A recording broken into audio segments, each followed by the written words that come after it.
The mother of all books, everything a gentleman has to know about life.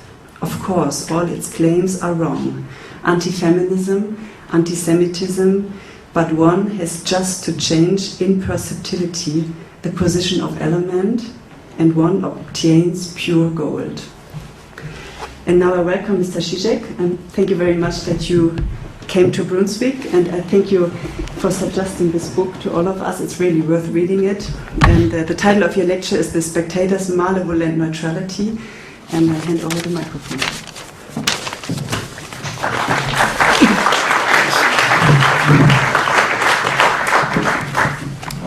Ich danke Ihnen für diese schöne Einladung. Ich bin sehr froh, dass ich hier bin und wie Sie sehen oder hören können, ich kann Deutsch sprechen, ich verstehe Deutsch, aber dennoch einen Vertrag, besonderweise einen Vertrag, wo ich improvisieren soll, kann ich nicht auf Deutsch machen, weil ich soll dann an die Sprache denken und dann simplifiziert sich die Gedanken in idiotische Tautologien und so weiter. Okay, so now if you excuse me, I go into English. I really admire this book. I was not bluffing, you know, because what is so paradoxical about it is that I really mean it, how in a first approach is the most horrible book you can imagine.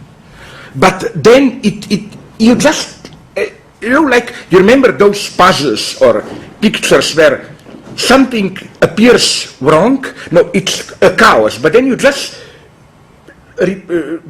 change the position of one element and its perfect harmony. Or my favorite example, I think this is the obsession of Gerhard Richter's so-called photo paintings. How you have this total abstraction and then all of a sudden you have a realistic photo. So let me change. For example, just to give you an example, this sounds horrible. This idea of Weininger that woman, he says it literally, woman doesn't exist. Woman is just an imagination of man. Ontologically, woman is the result of man's failure into sin. Woman is simply male sin embodied. But then it's very interesting how he gives almost a feminist twist to it, because his point is then, don't blame the woman. It's man has to purify his desire, the origin of it is man. And then he has a wonderful, I claim, radically feminist analysis of male love for women, where he says that basically the male love for the woman is mortifying, it's killing, that man is totally indifferent towards woman as such.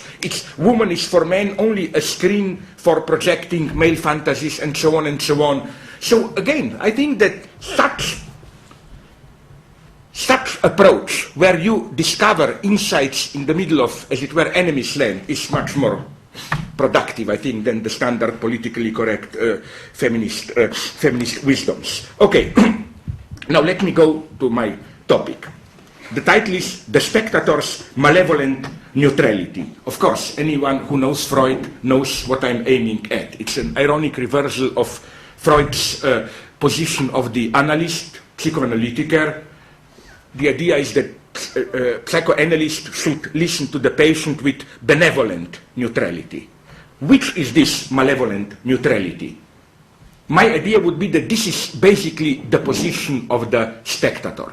And since I don't know a lot about theater, this is all I can do here. Describe a certain position which I think, from my modest knowledge, is crucial to understand properly what goes on at the very elementary level of the disposition of the public, actors, and so on in the theater. Okay, since I have some tendency towards politics, I would of course like to begin with the properly theatrical experience of staging which we all witnessed in the last weeks. The series of photos showing Iraqi prisoners tortured and humiliated. Of course I condemn them and so on, but something nonetheless interests me here. It makes these photos much more interesting than just an object to justify the hatred towards the United States. It's that I think we should focus on the difference between these photos, this torturing, how it was literally staged, and the standard torture, let us say, before, under Saddam Hussein. The standard political torture is usually hidden. The whole point is that you don't see who is doing it. If you see the torturers, if they take photos at all, it's usually that their faces are covered.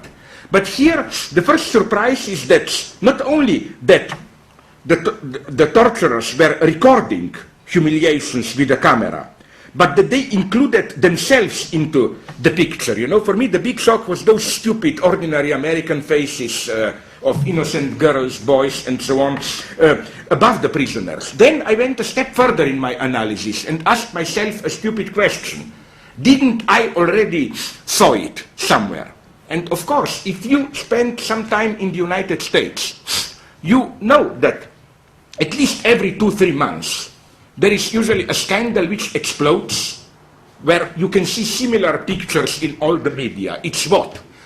I think that this is one of the central parts of American cultural identity, this dirty, half-private initiatic rituals to be included, admitted into some inner circle. And they can be very brutal. Okay, we have them all around. But I think there is something specific about how Americans are doing it. And to avoid a misunderstanding, I'm not here putting the blame on America as the most pervert nations or what. No, it's more complex, because I claim that every social identity relies on some kind of a, how should I call it, dirty, obscene background. For example, you remember all the scandals in the last years about Catholic priests seducing young boys. I think this is not simply, we cannot play the same game as President Bush tried about United States Army and say, this doesn't stand, these are simply perverts, this has nothing to do with Catholic Church. No, I think this is the proper obscene underside of Catholic ideology, because what is so interesting, and I'm relying here on analysis of some progressive Catholics themselves, like my good friend from Chicago, Gary Willis, who wrote incidentally a very good analysis of John Wayne as an ideological figure and so on. He analyzed closely this Catholic priest abuses of children and discovered that how it's not simply that priests abused their position of a priest, but that they used references to religion actively as a means of seduction. The standard procedure of a Catholic priest was to start in this, confessionary, superego, hard position to question the small kids. Are you masturbating? What are you doing? And so on. And when the kid confessed, the next step was, okay, my God, this is horrible. Show me how, like this, like that. Was it like that? No, I will show you how it was. And then slowly to involve him. So, it wasn't simply some kind of bataille logic of transgression. I'm really an atheist, let's do something horrible. No, it was perversion aroused of some kind of a over-severe over-identification with religious content. And I think, again, that it's the same case here.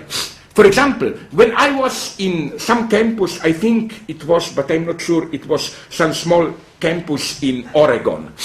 Recently, they told me of a big scandal a couple of years ago where the initiatic ritual was the one to become members of so-called fraternities, this closed circle usually of rich students. And the ritual there was that in order to be accepted into the inner circle, you have to perform a show. You had basically to anally penetrate yourself by a Coke bottle in front of others. The problem was that the bottle broke and there was blood and so on and so on. But just to give you an idea how radically self-humiliating these rituals are.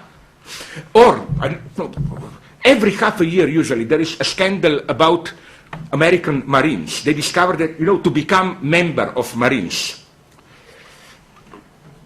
you have to undergo this kind of initiatic ceremony. Usually the point there is that you have to perform some humiliating acts, like allow your peers to urinate on you or allow your breast to be pierced by needles and so on, all that stuff.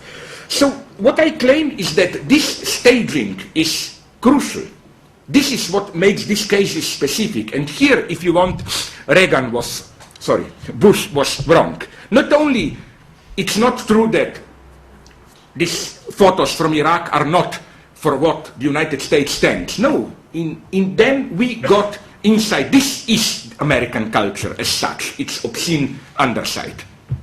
This is the true introduction of the poor Iraqis to American culture, if you want.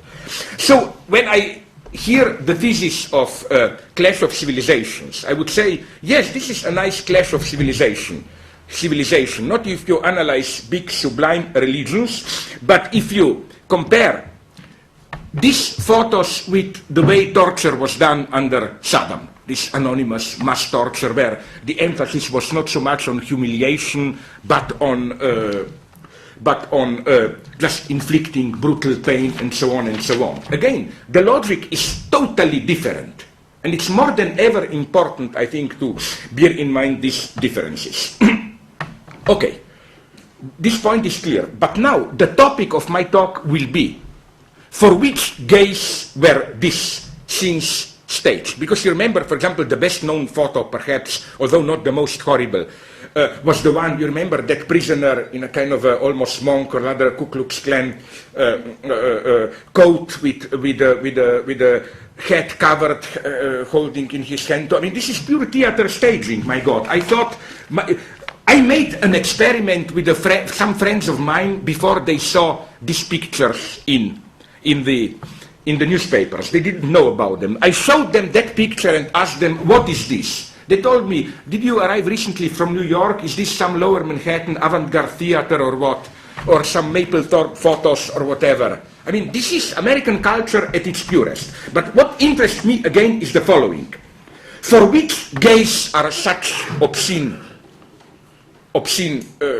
scenes, situations, positions staged?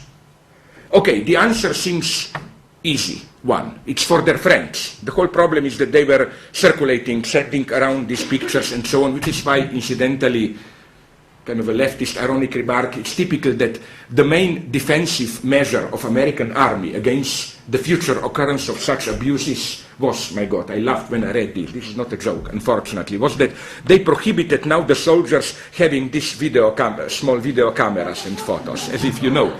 If we don't know about it, it's okay, no? Incidentally, it's the same feeling of horror as I felt when I learned, I was in the States, I remember, the very first reaction of Pentagon. You know what it was? These events occurred because soldiers were not properly taught Geneva Convention rules. Now, as if you know, you should be taught through Geneva Convention that you shouldn't torture people, and so on and so on. Okay, but I don't think this is the answer, that it was simply for their friends and so on. I think that the gaze which you imagine when you stage such scenes, the gaze for which such shots are made, is phantasmatic, non-existing, impossible. And now we are in the very heart of ideological tradition. I think that practically every ideology relies on such an impossible gaze. From, let's go to so-called primitive times, you remember from art history the mystery of great Roman viaducts, that you have even on the top statues, small statues and so on, which are so placed that nobody, no real person can ever see them. So for which gaze are they there? Now you will say for the divine gaze. Yes, but so for none of them, it's for a gaze which they will never experience, or it's the same as you probably know with those old, I don't know where from, it's my limit of my knowledge, is it Aztec or Inca drawings, you know, which only now that we have planes we can see the figure. So again, they were making it for an imagined impossible gaze. And I think that this reference to some impossible gaze, which of course in Freudian terms is the Überich, superego gaze, at its purest is central. The manipulation with such a gaze, yes, from so-called primitive societies up to, so that you will not think that I think we are any better today, up to today's politics. Let's take the example of Stalinism, this obsession in Stalinist communism with rituals, with parades, and so on and so on. This extreme sensitivity, I will talk more about it later, of Stalinism for appearances, how appearances should not be disturbed, how the illusion, the appearance should be maintained. From my youth, I remember a wonderful, or not even youth, this was in the mid-80s, I remember a disgustingly wonderful example of such a manipulation with an impossible gaze from Slovenia, my own country, an anti-abortion Märchen, fairy tale, written in the 80s by a Slovene right-wing nationalist Catholic poet. He wrote a fairy tale for children, which takes place on an idyllic South Sea island where aborted children live together without their parents. The idea is that if you are aborted, you are just born into an alternate reality. Although their life there is nice and calm, they miss parental love, so they spend their time in sad reflections on how it is that their parents preferred a career or a luxurious holiday to themselves. They preferred all this to them. The trick, of course, resides in the fact that the aborted children are presented as having been born only into an alternate universe, retaining the memory of parents who betrayed them. This way, they can direct at their parents a reproachful gaze which makes them guilty. So again, this is the ideological trick, to make you feel guilty, as if you are observed by this impossible gaze. Again, which then is this gaze? Here I would like to make a brief reference to Lacanian theory. Lacan redefined the Freudian trieb, das Trieb, drive, as, according to Lacan, what Freud calls das Trieb is reflexive. It is an attitude of, in French it goes, se faire something. Like for Lacan, visual drive, Schautrieb, is not I want to see. I want to see is desire to see. But drive, das Trieb is visual drive, means not I want to see, but it's the drive to make myself see. I claim that Lacan thereby points towards a kind of elementary theatricality of the human condition. Our fundamental striving is not to observe, but to be part of a staged scene, to expose oneself to a gaze. Not a determinate gaze of a person in reality, but some non-existing pure gaze, like precisely the gaze which can see the Roman viaducts, or the gaze for which the Stalinists organized their gigantic public spectacles. To specify this gaze as divine is already, I think, to miss the point, to deprive it of its what Michel Chion, a French cinema theorist, called acousmatic nature. That is to say, it's a gaze which freely floats in the air, which cannot be attributed to any determinate bearer. The two correlative positions, that of an actor on stage and that of a spectator, are not ontologically equivalent or contemporary. I claim that we are originally not observers of the play stage of reality, but part of the tableau staged for this non-existing gaze. And it is only in a secondary moment that we can assume the position of those who look at the stage. So again, I think that our primordial position is I'm doing it for the gaze. Which is why, for Lacan, the psychoanalytic notion of fantasy is not so much the scene itself which you fantasize. The fantasy at its most radical is the imagined, the fantasized gaze which observes you. The most elementary phantasmatic scene is not that of a fascinating scene to be looked at, some pornographic scene, whatever you want, but the notion that there is someone out there looking at us. It is not a dream, but the notion that we are the objects in someone else's dream.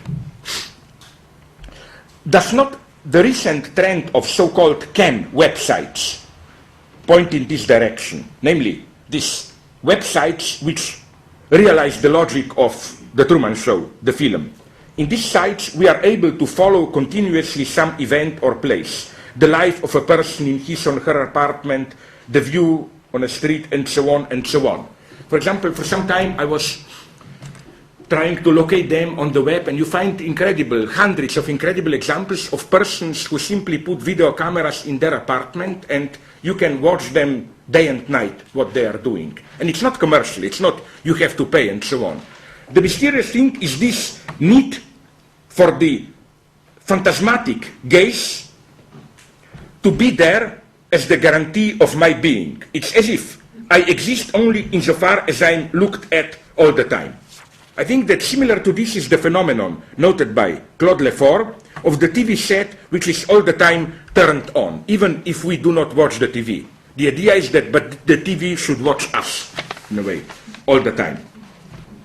This is very interesting, I think, because here we have a kind of a tragicomic reversal of the standard notion, Orwellian notion, referring to George Orwell, or Bentham notion of panopticon society, you know, this scare of we are observed all the time, the ultimate horror. No, I think that we are afraid of being observed all the time, but we are even more afraid of not being observed at all. That's the ultimate horror.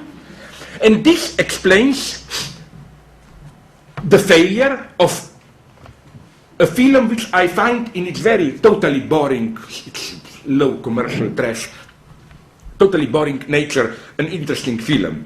I don't know if you saw it, because it was a commercial failure, you probably did not see it. From 2003, The Real Cancun, referring to Mexico tourist resort. It was the first ever, not only reality TV show, but reality movie. They simply hired the producers, 16 students. They put them together for eight days in some tourist resort in Cancun for the spring break student vacation.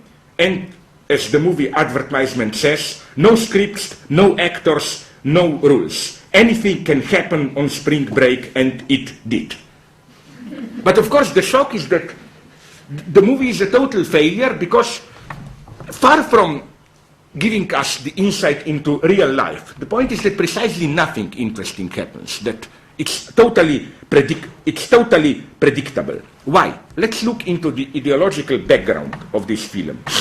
Already from the 1950s, social psychology develops endlessly the motive of how in public life we are all wearing masks, adopting identities which conceal our true selves. However, wearing a mask can be, or playing a role, can be a strange thing. Sometimes, more often than we tend to believe, there is more truth in the mask than in what we assume to be our real self behind the mask. So when we act a role, my spontaneous idea is when somebody tells me, oh, I was just joking, I was just acting, that this is probably closer to the truth than so-called real self. Why? Let me make a simple mental experiment. Let us presuppose that you are, or rather, since it's an aggressive imagined scene, that I am an impotent, shy person who plays cyberspace interactive games. In real life, I'm shy, I'm weak, I'm a coward, I'm a failure with women, whatever you want, it's a cliche idea of a failure. But let's say that in the cyberspace, I adopt a screen persona of somebody who is aggressive, gets all the women, is an aggressive, sadistic murderer, irresistible seducer, and so on and so on. Now, of course, your first reaction would have been, of course, this cyberspace or screen persona is just a kind of imaginary supplement, a temporary escape from the misery, impotence of my real life. But is this all? What if there is also the opposite logic at work here? What if deep in myself, at the very core of my personality, I am a brutal sadist and so on? And what if it is exactly because I know that when I play cyberspace game, precisely because I know that this is just a game, that I can there articulate the true core of my personality, which I'm not able to do, which I'm afraid to articulate in real interaction with other people. In other words, what is my real person, real in the simple sense of the way I act in ordinary life, interacting with other people? What if there I have a mask? And what if precisely when I say to myself, but this is just a game, there I, as it were, bring out my, whatever this means, true self. This is, I think, what Jacques Lacan meant when he said that the truth has the structure of a fiction. Sometimes the only way to articulate some traumatic truth is to tell to yourself, oh, it's just a fiction, so because it's not for the real, I can bring it out all. Now, the negative of this wearing a mask, its, as it were, counterpoint, is a strange prohibition, and this tells us a lot about theatricality, I think. The strange prohibition which, at least till recently, ruled hardcore pornography. Did you notice, if you, okay, I will not question you on this, because if you noticed it, you have implicitly to admit that you watched them, no? Did you notice a very strange thing, at least about standard hardcore pornography films? How, on the one hand, it's you see everything. I mean, sexually. But on the other hand, you cannot be so stupid not to notice the extreme stupidity of the narrative which usually introduced the story. You know, they cannot just fornicate. There must be some 3-4 minutes introduction. And I claim that there is something compulsive about it. Nobody can be so stupid not to be able to do a better story. I mean, they are so embarrassingly stupid, comical. You remember, like, for example, I don't know, housewife alone at home and the plumber comes and fetches up the hole which was leaking. And then she tells him, oh, I have another hole to fill. Can you also help me? You know, it's so embarrassing. But I think that this is a kind of a negative form of censorship. I think this is what makes pornography a conservative genre. It is as if you can see it all. They are really fornicating there. But the price to be paid is that the story must be ridiculous. It must be too stupid to identify. The true transgression would have been to have pornography, but at the same time a really engaging story, where you emotionally fully identify. That's the impossible conjunction. And it's interesting how there were, 4 or 5 years ago, a couple of attempts, first steps in this direction. Do you remember, for example, Lars von Trier's Idiots, where you see in that orgy scene that they are really doing it. You have that second of real fellatio in Patrice Chéreau's Intimacy and so on, but still somehow still it doesn't work. But nonetheless, this tendency to do it, to do the impossible, which for me would be what?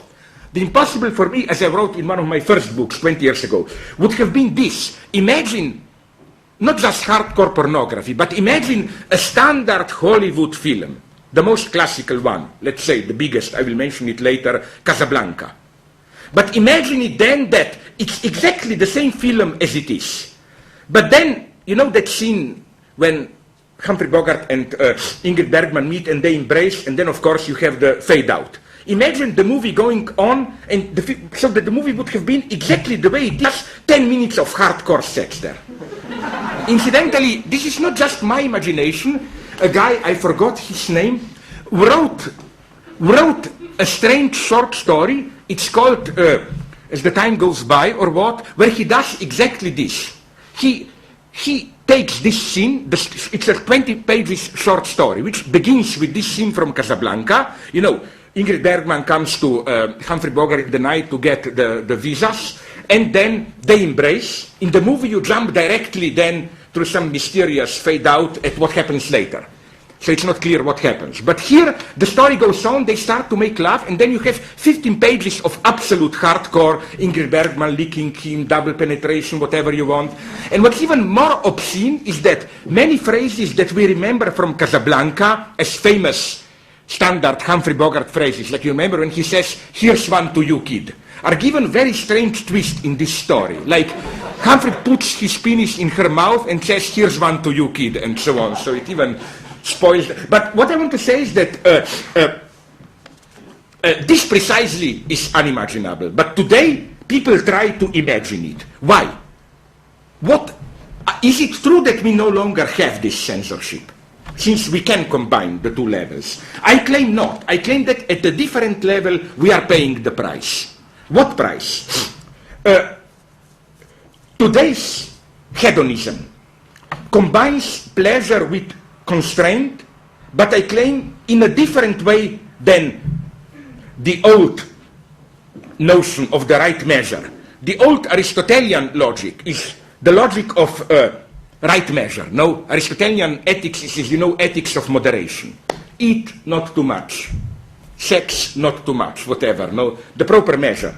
But today it's not that. Today it's a much stranger logic. It's that you can have as much as you want of that excessive pleasure, because pleasure itself is already, as it were, deprived of its substance. Today it's no longer don't have too much coffee. It's have as much coffee as you want because it's already decaf coffee. It's not don't drink too much. It's have all the beer you want because it's already beer without alcohol. And this goes on at all levels, not only at the level of products. Like, for example, you can have, all the sweet you want because it's already diet sugar, saccharin, whatever, and so on. It's even, I claim, in politics. For example, what is this Colin Powell doctrine of war? It is, we can have all the war because, what's Colin Powell doctrine, at least on our side, no that. So I claim that what Americans are sustaining now is a kind of a decaffeinated war. Okay, we can go on, that we have even decaffeinated politics and so on, no? But what's so interesting is how opposites coincide here. The perfect example that I remember from my own embarrassing private experience is what? 2-3 years ago in California, I had a strange, well, the point is I needed a laxative. And I bought one, and they offered in the store a chocolate laxative. I found this idea ingenious, because usually the association is chocolate does the opposite, no? But the publicity for this one, do you have constipation? Not a problem, eat more of this chocolate. I think that's the fundamental idea that, and for example, is it not that, now if I can make a fast jump to a different level, it's not somebody like George Soros, a kind of a chocolate laxative capitalist. In the morning he is chocolate, doing financial speculations and so on. In the afternoon he is the laxative, giving money back and so on. So it's as if the same guy, which is why the same guy, how should I put it, you should do as much as you want, dirty financial speculation, only if you, through charity, through whatever, if you somehow buy your way out of it. Which is why I think the notion of charity is crucial for today's capitalism. No wonder that all the symbols of today's capitalism, like starting with Bill Gates, first you amass $40 billion, then you give back $20 billion, and you are celebrated as the greatest humanitarian of all times, and so on and so on. And I even think that no wonder that marijuana is so popular today, because marijuana is precisely a kind of a decaffeinated opium along the same lines, no? The problem is how to have the thing not in moderation, but all you want because you don't pay the price for it. And I think that it is against this background that we should confront what is false in so-called reality TV shows. The real life we get in them is as real as decaf coffee. In short, even if these shows, reality TV, are for the real, people still act in them. They simply play themselves. And I think, I don't have time to develop it now, this is what I find so great about, and I think this was his greatest period, before he fell for this New Age mysticism, in his early documentaries, Krzysztof Kieślowski, where he was well aware of how in documentaries you don't get simply real life. You get people, as it were, playing themselves. So the standard disclaimer in a novel, the standard disclaimer, characters in this text are a fiction, every resemblance with real life characters is purely contingent, holds also for the participants of the so-called reality soaps. What we see are fictional characters, even if they play themselves for the real. The best comment on reality TV is the ironic version of this disclaimer recently used by a Slovene writer. He put in a novel the following disclaimer: all characters in the following narrative are fictional, not real. But so are the characters of most of the people I know in real life. So this doesn't amount to much. So back to real Cancun. No scripts, no actors, no rules. Turned out to mean that people played themselves, that they followed the most flat, stupid rules of social interaction, and that nothing even minimally unpredictable happened. However, now let's complicate this analysis a little bit. On a closer look, the gaze for which we play ourselves turns out to be more complex. Let me really mad at myself that I didn't bring the clip with me. It looks much better. Let me return to the scene from Casablanca. That very short scene, you remember, again. In the night, Ingrid Bergman comes to Humphrey Bogart to get the visas for her and her husband. Then, after some talk, they embrace, kiss, fade out. Then you get 3.5 seconds, that famous shot of Casablanca airport light tower, light circling around. Then you have return to the two of them, and the same conversation seems to go on. Humphrey Bogart, smoking a cigarette, simply says, okay, and what went on? I think if somebody asks me where is ideology in Hollywood, you find it here at its most elementary, at its best. Why? Because, of course, what is the enigma of this 3.5 seconds shot? You know, they embrace, fade out, 3.5 seconds of airport tower, and then back to them. Of course, the big enigma is the following one. Did they do it or not? That is to say, is this just the standard Hollywood stand-in for half an hour, I don't know how much, when they made love? Or is it just that real-time break, so that nothing happened, the conversation just went on? And here, you should analyze, I'm following here the English cognitivist who is very much against psychoanalysis, especially against Lacan, Richard Maltby, he is called, but I think he's a very good theoretician. And with all honesty, he did a wonderful analysis of this scene. And what he emphasized, Richard Maltby, is it's not so much that this scene is ambiguous as to this point.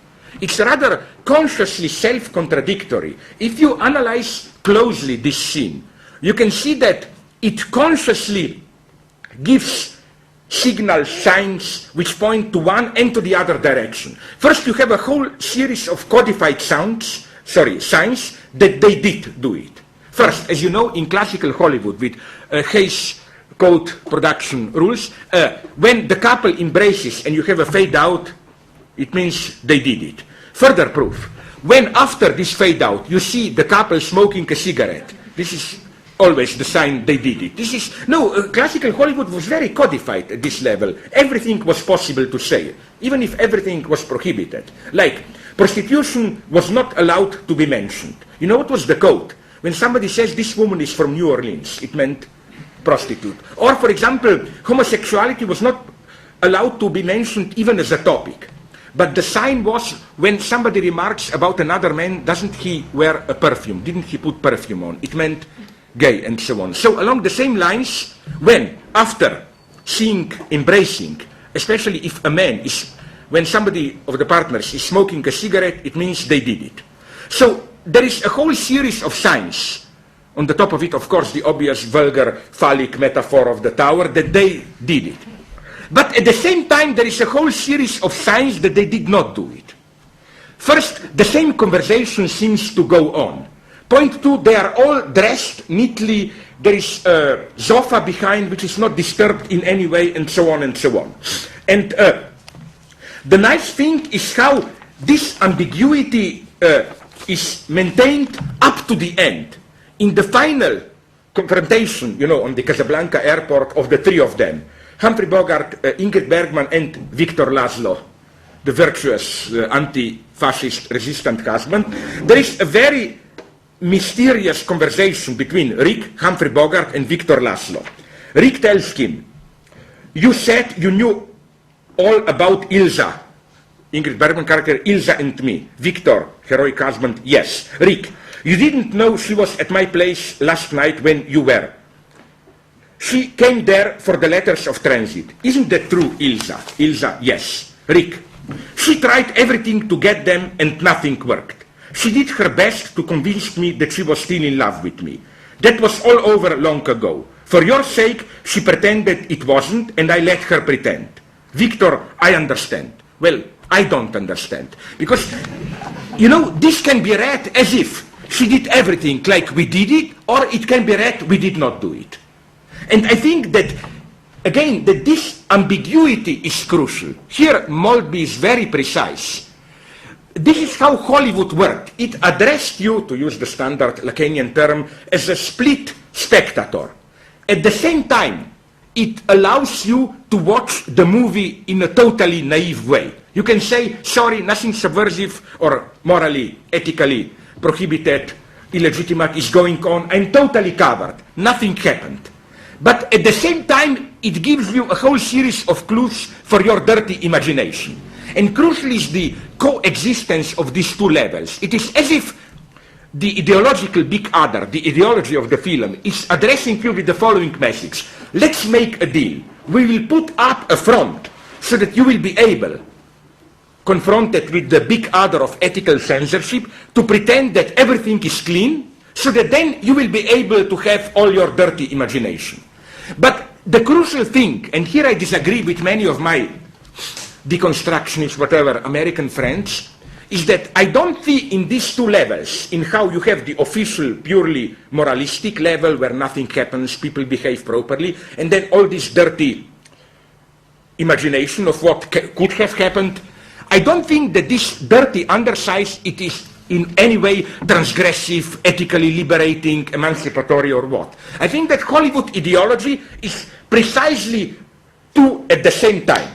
That this obscene underground, which can only be hinted at, is what the ruling ideology not only tolerates, but it needs it to reproduce itself. It's the same, again, as with American soldiers in Iraq. All these obscene spectacles there, this is part of ruling ideology, not its obscene transgression. So, again, of course, the split we have here is the one between symbolic law, ego ideal, morality, all the rules are respected, and what Lacan calls superego, the obscene agency of excessive enjoyment. It is, again, at the same time, you can watch it in a naive way, but at the same time, it gives you clues how to imagine all the dirty things. And here we again encounter the impossible gaze. Well, I'm really sorry, even more for Casablanca, that I didn't bring you this shot. You saw all, it's part of our Western culture canon, of course, Hitchcock's Vertigo. If you don't believe me, rent a movie and check up something. You remember the scene after Scotty, James Stewart, saves Madeleine, Kim Novak, from South Bay beneath the Golden Bridge. He brings her to his home and undresses her, puts her to sleep. Okay, then the first shot there is that we see him, James Stewart, sitting at the table, and then so-called slow panning shot to the bedroom door. On the way to the bedroom door, the camera passes by the kitchen sink, and there on a rope, Madeleine's underwear is hanging. The sign that he undressed her. Okay, now there is something very strange going on here, to which you should be very attentive. If you don't believe me, I didn't discover this, even I was duped. I read in a very good new book about Vertigo, about this detail. Put the image on freeze at that very precise moment when you see those pieces of cloth there. And you will see that there is not one element of underwear there. They are only abstract pieces of cloth, a towel, and so on and so on. But because we, from the narrative logic, we all think that we automatically assume that it is underwear. And then I read in a book on this book on Hitchcock that this was the compromise with censorship. That censorship insisted that there should be no real underwear there, because that would give a material proof that Scotty has seen her naked. That would be too much. But you can see that there is something wrong here, because who is protected by this censorship? None of us has even noticed it. We all, I asked all my friends, we all automatically assume that what we see there is underwear.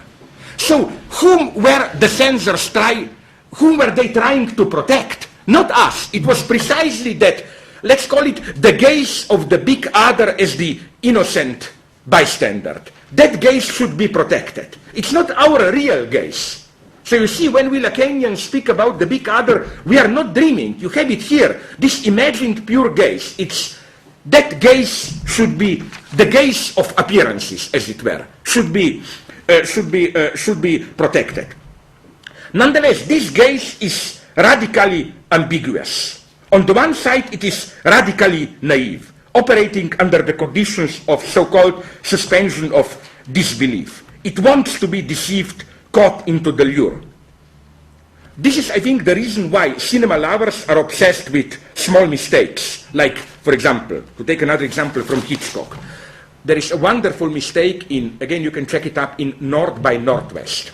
Towards the end of the film, when beneath Mount Rushmore in a cafe, Yves-Marie Saint confronts Cary Grant and shoots him. Okay, we later learned it was just a blank shot. But okay, she's shooting at him. Okay, put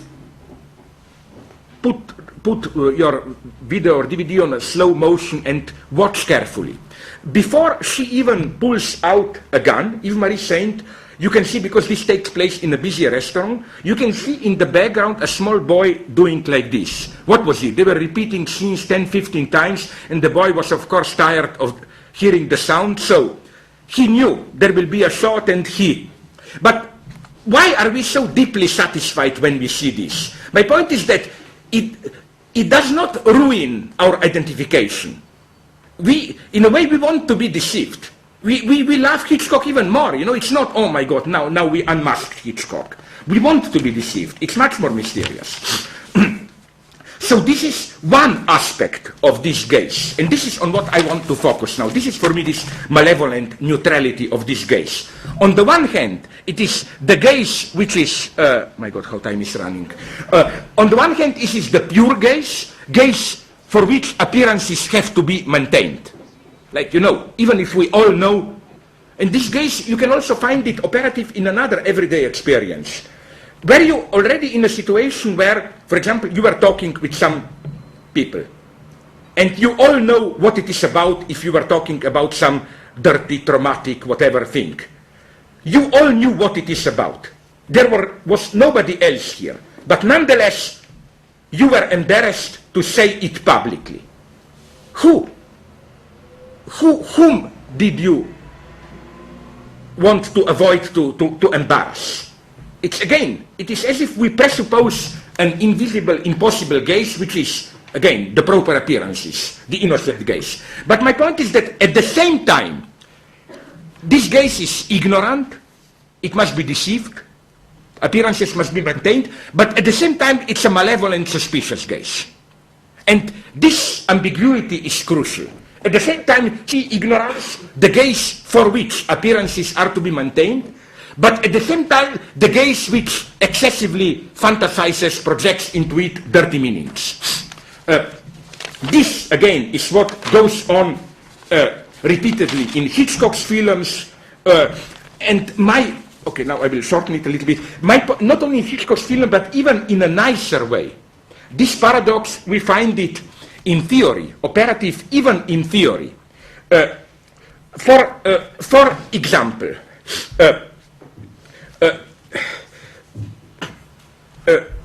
For example, okay, let me nonetheless go into this. You know the so-called category, which is now a little bit out of fashion, of post-structuralism, as characterizing French thought after the first big wave of structuralism, Lévi-Strauss, Althusser, Lacan. The idea is that then we get post-structuralism, Derrida, and so on. Okay, there is one mystery. Nobody in France uses this term. Post-structuralism is simply a term. You perceive the difference between structuralism and post-structuralism only if you look into France, either from Germany or from United States, as it were. It's basically that you perceive a gap only if you look at it from, only if you don't see it all. But, or another example like this, how do you call it in German? I think schwarze Serie, film noir. It's typical that we use the French term because in America they were not even aware of it. It was French theorists after World War II who put some films together and characterized them as film noir.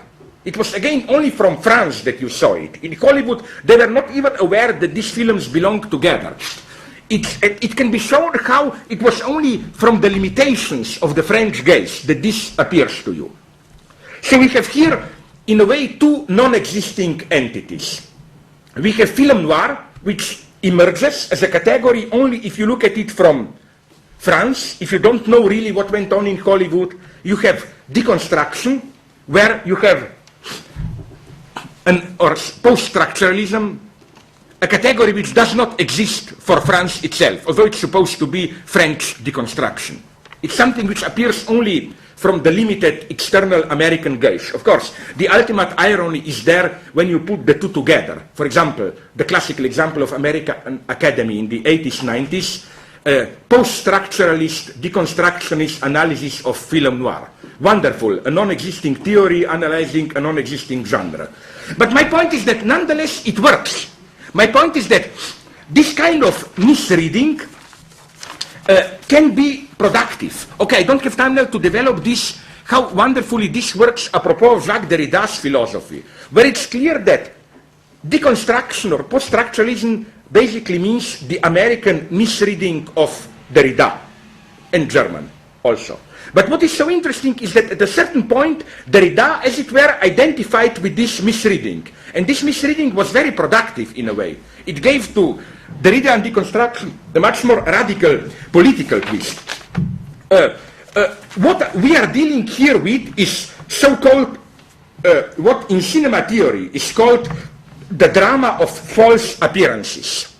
How you have 2-3 heroes, for example, in a film, which are in a certain situation, and then their innocent acts, gestures, which are in themselves innocent, are misperceived by an external observer, malevolent observer, as having some perverse meaning. For example, two people just chatting, woman and man, the observer thinks, oh, it's a love affair, and creates a scandal, and so on and so on. But what interests me is how this misreading is often more true than what the two people themselves think. The classical example here is a wonderful Lillian Hellman play, The Children's Hours, which was twice filmed by William Wyler. It's the story of a private school for girls run by two women, the austere, domineering Martha and the warm, affectionate Karen. And then there is the third person, Joe, the fiancé of Karen. But the plot of the play is that we have then Mary, a vicious pre-teen pupil, a small, really evil girl. She is punished by Martha, one of the teachers, and she retaliates by telling her grandmother that one late evening she has seen the two women, Martha and Karen, kissing, embracing, and whispering. Of course, the girl pretends, I didn't know what went on, but of course, her idea was, let me create this doubt that they are lesbians so that my grandmother will take me out of the school. She succeeds, their lives are ruined. But the point is, of course, the elementary one, that through this false accusation, and that's the tragedy of the film, the two women became aware of their lesbianism, of which they were not even aware before this accusation. And at the end, the woman played, the older one, Martha, played in the second film version by Shirley MacLaine. It was Shirley MacLaine and Audrey Hepburn. In the second version, kills herself. It's suicide. She kills herself. It's too much. She cannot confront it. So again, the story turns about the evil onlooker, witness, Mary, the evil girl, who, through her lie, unwittingly realizes this external naive view, precisely in its misreading, sees your inner truth, sees more than you see. And of course, my point is that the same ambiguity pertains also to the political dimension. On the one hand, we have what I already mentioned, the spectacle of the Stalinist staging of appearances for the invisible gaze. And I think this is the true enigma of Stalinism. On the one hand, Stalinism is maybe one of the most brutal regimes in the sense of what the French philosopher Alain Badiou called the passion of the real. This brutal disposing, instrumentalizing, using of the people.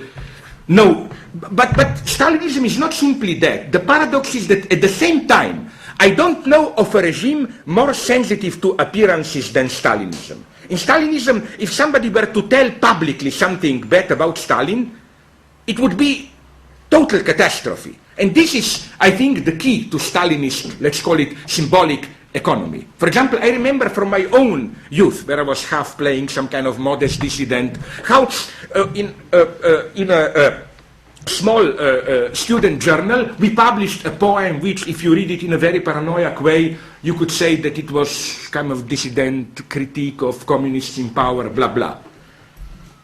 Central Committee met for that poem. They accused us and so on and so on. But in a way, I find a certain poetic beauty in it, in the sense of how seriously they were taking this stupid poem. They created the scandal, they feared it. Nobody would even have noticed it. You know, this typically Stalinist fear that if they don't react, it's horrible if somebody tells it publicly. It was not that they worried that they worried what people privately thought. They knew that nobody really believes in it. But the innocence of the big other's gaze has to be maintained. Which is why also you have this mystery of why, for example, so many Soviet writers, functionaries, after Khrushchev's 56 report, you know that when Khrushchev delivered his famous 56 on the 20th Congress of Soviet Communist Party speech, you know that there were dozens of doctors prepared back, and there were 6 heart attacks and some 10 or 20 suicides in the days immediately afterwards. Let's take a very interesting suicide, that of Alexander Faddeev, at that point the president of the Soviet Writers Associations, the big Stalinist writer. He killed himself. Now, why? It's very enigmatic. You cannot say, oh my God, he saw now. No, he didn't learn anything new. He was denouncing to the police all the time his fellow writers. So why did he kill himself? He couldn't stand just the public disclosure, in the sense of that the big other saw it. And again, that's so mysterious about Stalinism. And today, in the only true surviving regime which follows the rules of Stalinist ethical greatness, which is North Korea, this is there developed up to the point of madness. For example, when I visited Korea recently, they took me to the southern Korea, unfortunately only, they took me to the demilitarized zone and showed me a unique thing. You have on the southern side some point from which you can see a North Korean village. And there you have almost a kind of a theater setting, literally a theater setting. You have even so that it's not when it rains that you can do it, you have a kind of a stage, many chairs covered and a window, and what you see as a theater set is simply North Korea. Now comes the paradox. North Koreans know about it. So what they did with that village is that the life is organized for this southern gaze. The buildings are nicely painted, but only the side turning towards the south. People get special, better dresses and so on. They don't cut electricity there. People are ordered to take walks in the afternoon and evening and so on and so on. So again, you have this madness of staging. But I don't think this is all. I don't think that in an authentic revolution, as it were, you don't get this staging. I'm not saying theatricality is false. I think that if anything, you get even a more radical theatricality in authentic revolution. I think that the authentic revolution is precisely a moment when, as here I would like to quote Lunacharsky, the Soviet Minister of Culture, who said apropos of this great enacting in 1920 of the third anniversary of October Revolution, he said, in order to acquire a sense of self, the masses must manifest themselves. And this is possible only when they become a spectacle unto themselves. This idea of, in a way, people playing themselves. And I think this accounts for this very mysterious thing, which is, I think, almost the kind of a transubstantiation, mysterious theatrical event of October Revolution, this third anniversary. You know what happened there? In Petrograd, they restaged the October Revolution. All the avant-gardists were still there, all of them, Malevich and so on, participated in it, and the whole city played with it. They were starving, and it wasn't these Stalinist parades. Like the real fighters played their revolution that they went immediately to the front. So I think that this kind of self-staging is something which should, and here I follow my French friend philosopher Jacques Rancière, which should make us maybe rethink this old Benjaminian condemnation of aesthetics, of aestheticization of politics as proto-fascist. I think there is a certain aestheticization in the sense of theatricality, which is absolutely a crucial ingredient, part of a revolutionary process. But there is a more radical dimension. So now, believe me or not, yes, 3 minutes I will finish. Literally 3 minutes. What is for me, nonetheless, the theater at its most radical?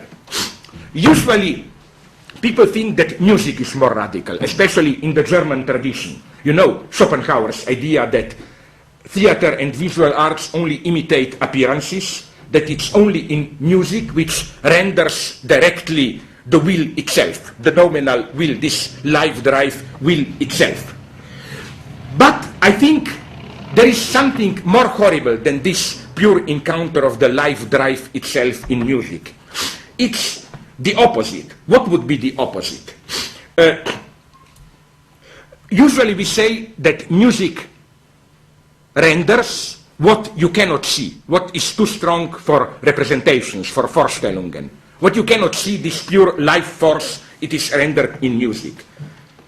But then, isn't it even more horrible to have Vorstellungen, representations, deprived of life, where you, in a way, see death? And this is, for me, maybe I'm wrong, you can correct me here, but if somebody asks me, when did you encounter theater at its most radical? My experience is very modest. Some years ago I saw it on TV, Balanchine ballet staging of a piece by Anton Webern. And as you probably know, the good thing about Webern, if you want to be snob and listen to modern music, but if you are too lazy to listen to long pieces of it, you know that Webern's longest pieces are 7 minutes. No, the standard of Webern is like 1-2 minutes. So you have his gesammelte Werke on three CDs, no? Okay, so what did Balanchine do? You have the usual 3-minute piece, dancers dance, then the music stops, the dancing goes on. There was something so shocking about it. It is as if the movement went on of ballet dancers, but deprived of its life substance, as it were. It is as if all of a sudden they were turned into living dead.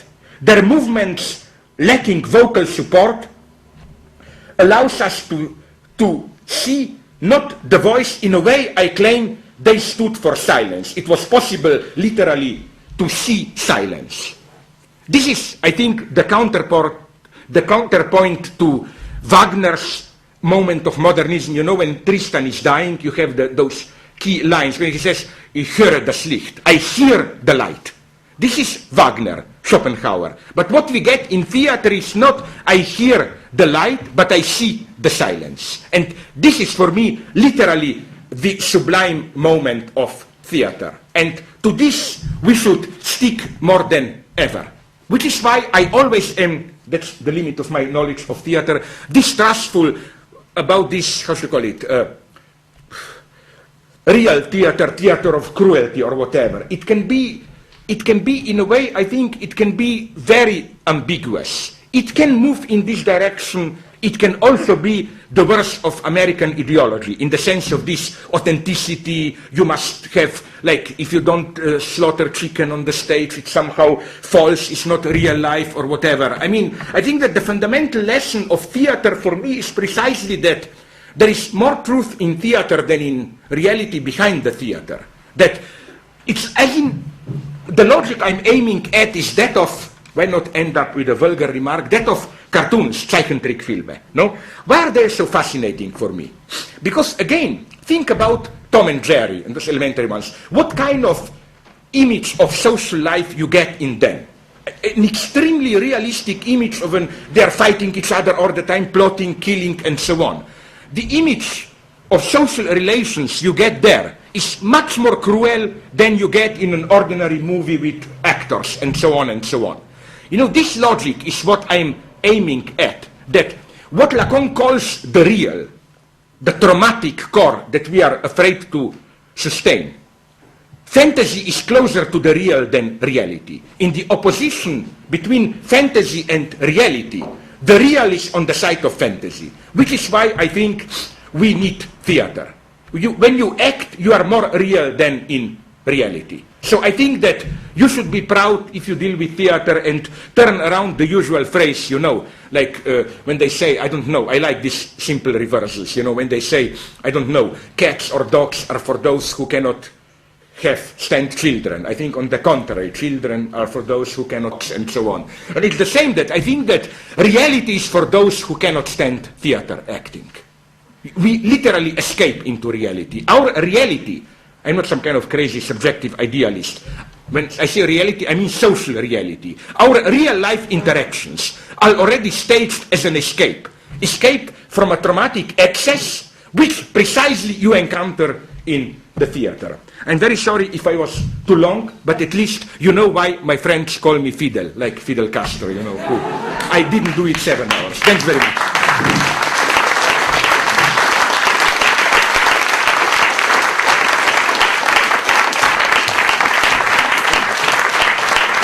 Aber wir haben dennoch noch ein bisschen Zeit, für die, okay, wir haben noch Zeit für die Diskussion.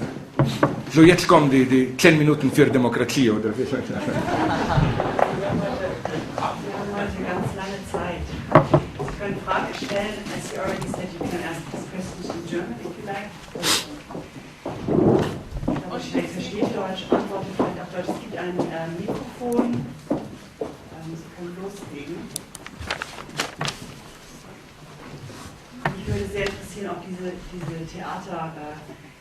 Auffassung vom Theater wirklich dem Bild des Theaters entspricht, das wir haben. Ich weiß, dass viele Leute vom Theater kommen, hier im Publikum sitzen, oder ob das vielleicht ganz anders gesehen wird.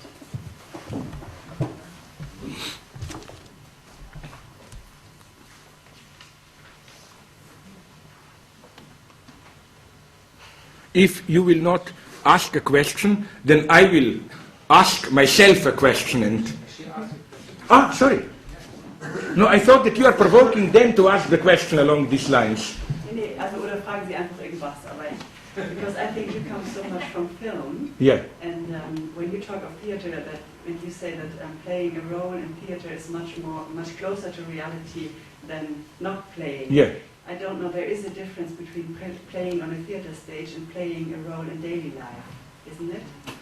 I mean, playing on a theater stage is sometimes not very close to reality than playing in daily life. No, yes, I know what you mean, but my point would be that precisely, how to put it, which is why I still, in an old-fashioned way, I like Brecht. What I liked with Brecht is this totally non-psychological, non-identification. When, for example, an actor comes to the stage and looks in the public and says, I am a policeman, I'm paid by the ruling class to beat workers. And, this false, total self-transparency. I think that, how to put it, usually Brecht is dismissed here claiming, but these are just cliches, these are not realistic portraits, and so on and so on. But I think that, how to put it, at our most radical, this is my presupposition, and which is why I'm well aware of this distinction between real life role-playing and theater playing. The difference is precisely that in a theater playing, at least if you are a good actor, you play. You don't really emotionally identify and so on. But my point is precisely that this is the only way to be true to your, how should I call it, to be true to the core of yourself. I don't think that, how should I put it, the core of ourselves you cannot identify. Okay, maybe there is a question.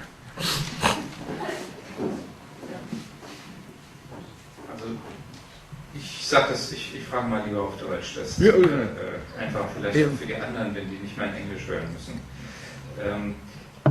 Sie sagten ja zum Schluss, dass das Theater eben nochmal wieder wirklicher ist als die Realität. Und angefangen haben Sie ja mit diesen Bildern von den Amerikanern, die Folterungen machen. Und Susan Sontag hat also... Ja, ich habe das gelesen, ja. Die Überschrift war, die Bilder sind wir. sagte sie. Ja. Wenn man dieses aufeinander bezieht, dann kommen wir natürlich zu einer ganz schrecklichen Geschichte, denn dann ist ja das Theater und die Folterung identisch eigentlich. Es heißt also, diese Folterungen sind in gewisser Weise die Realität, die realer ist als die ganze moralische Welt, mit der wir leben. Darf man so weit gehen, sie so zu verstehen? Dann verstehe ich wiederum, dass man sie nicht auf Studenten loslassen will in ihrer Universität. Ja.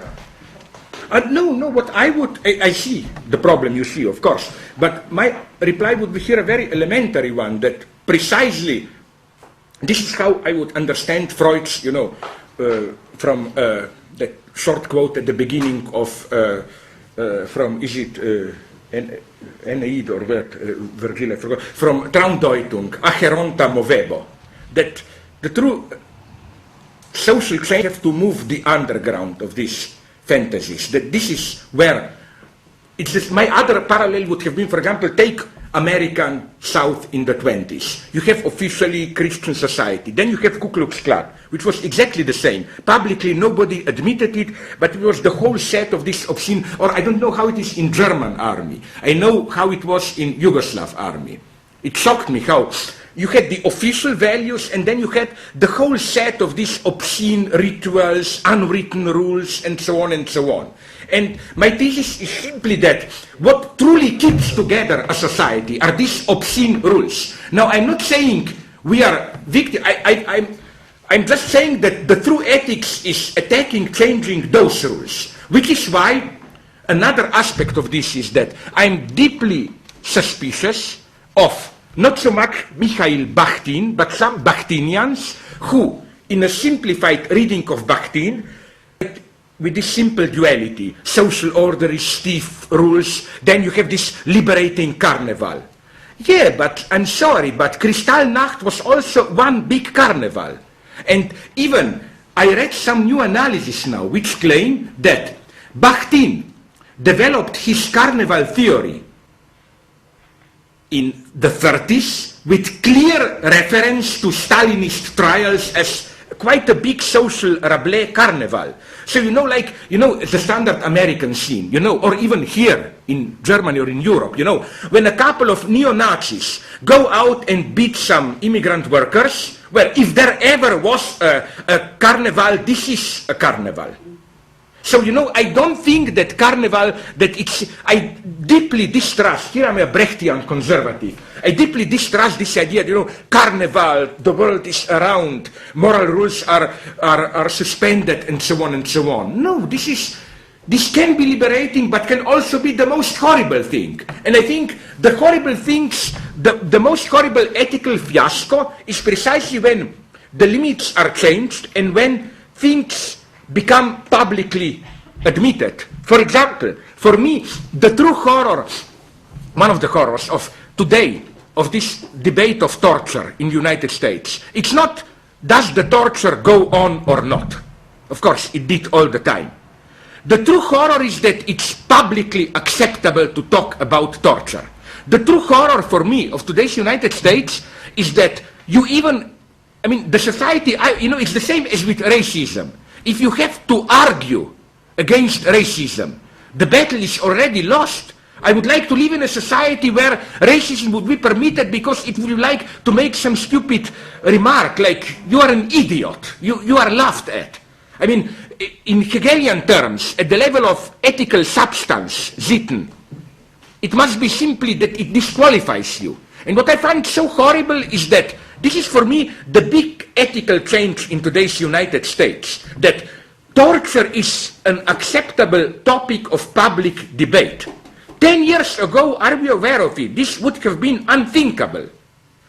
This is my old thesis about this so-called silent soft revolution, that what worries me is not Iraq war. What worries me more is that the unwritten rules of what is acceptable and what is not are imperceptibly changing. Or for example, I don't know, now we have in Italy and so on, okay, they may be soft neo-fascists, but till 10 years ago, if you were a neo-fascist, there was an unspoken pact in all Western Europe that you are out.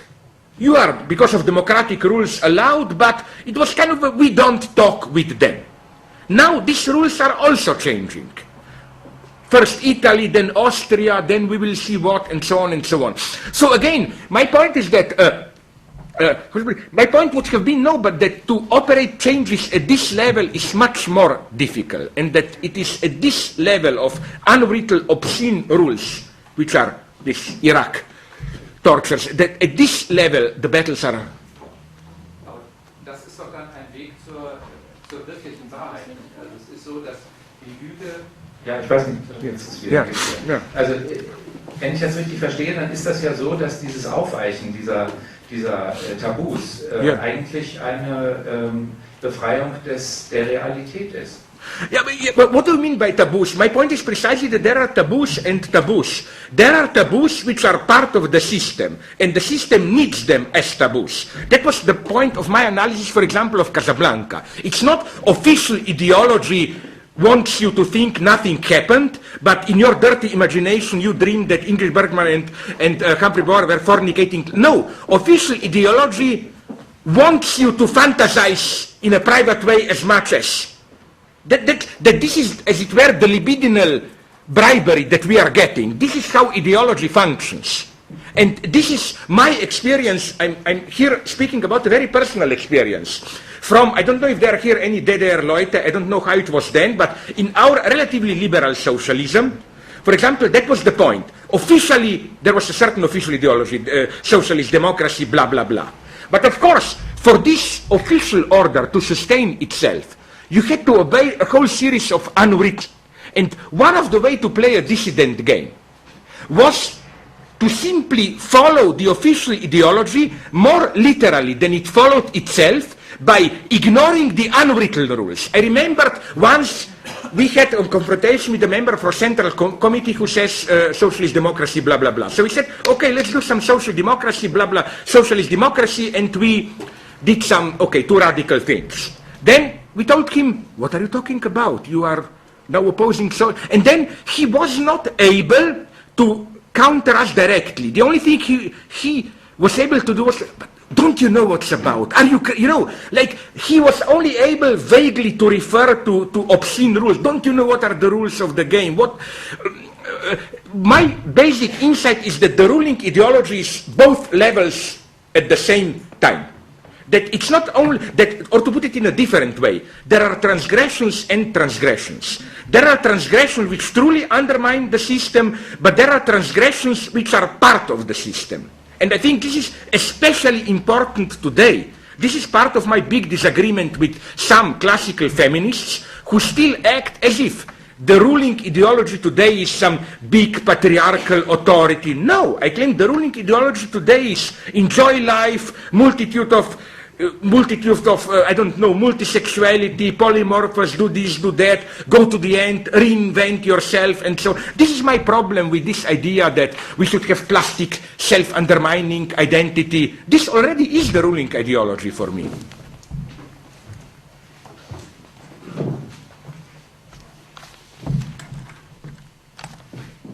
Wir haben am Anfang dieses Phantasma, dass wir alle irgendwie Teil einer Bühne sein wollen, yeah.